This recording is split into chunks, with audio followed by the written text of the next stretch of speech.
Mes šitai dirbam. Taip, mes šiaip dirbam ir negalim atsakyti klausimus. O kur jūs dirbat? Mes reklamuojam dabar Forest. Būtų gerai, kad niekur neudėtumėt mūsų. Atsidaręs dabar naujas restoranas Valkų gatvė 8. Ten yra tradiciniai lietuviški patiekalai. O ten yra kekščių? Deja, ne. Ofisinė žiurkė, tai yra ofisinio planktono vienas iš gyventojų. Užstrigęs rate savo darbo ir tokoj rutinai. Neįsivaizduoja gyvenimo prie darbo ir toks užstrigęs tą patį darbą. Kuri neturi jokio kritinio mąstymo, sako, ką šefas, ką reikia daryti, žodžiu, nuoboda visiška. Ofisinė žiurkė, žmogus, kuris geria brindžiuką, valgo saldainius ir kavytės geria visą laiką, čia ofisinė žiurkė. Kas yra ofisinė žiurkė? Čia jūs jos klausimą. Aš lietuviškai nelabai gerai suprantu. Čia yra beviltiška, manau. Kas yra ofisinė žiurkė? Klausimas. Aš žinau, kad tikrai ne aš esu iš jų.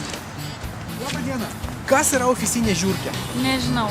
Žiurkė, kuri gyvena ofise. Tai gal neegzistuoja tokie dalykai. Nu kaip tai? Kai labai purvina, tai gyvena žiurkės kartais vadai ofise. Tokia balta ir su uodega. Žmogaus tipas, bet Tarnautojas. negeras. Negeras žmogus. Manyčiau, ofisinė žiurkė. Visur lenda, visur domisi. Kažkam teikia informaciją, matomai.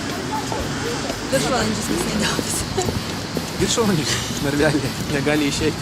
Nu tai gali išėti, čia jau žmogus tokia liga, tokia profesija, ofisinė žiurkė. Visas gyvenimas kaip viršvalandžiai. Viršvalandžius gyvena. Nu, ta prasme, kad tai yra, visose institucijose tas yra, visose įmonėse. Turi būti.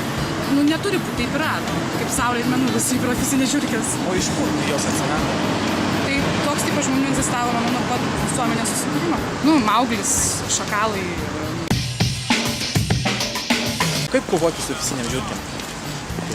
Kaip visi kovoja su nuodais, matyti kažkokiais. Reikia duoti skleidelę. Yra tokias skleidelės mažiau. Lyv, kaip sakoma, pasilik arba išyk, ar kaip ten sakoma. Galėtų lengvai didelis kolektyvas susidoroti su ofisinė žiurkė. Manau, kad taip.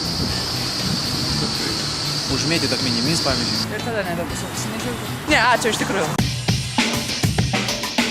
Jūs girdėjote tokį posakį, tas pats tik kitoj rankoje?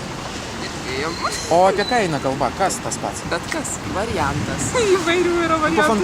Pafantazuokime, kas galėtų būti. Tas pats kiaušinis, tai kitoj rankoj. O šalia kiaušinio? Aš nesvarbu, galima paimti jau kitą daiktą. Tiesiog. Bet koks daiktas tik kitoj rankoj.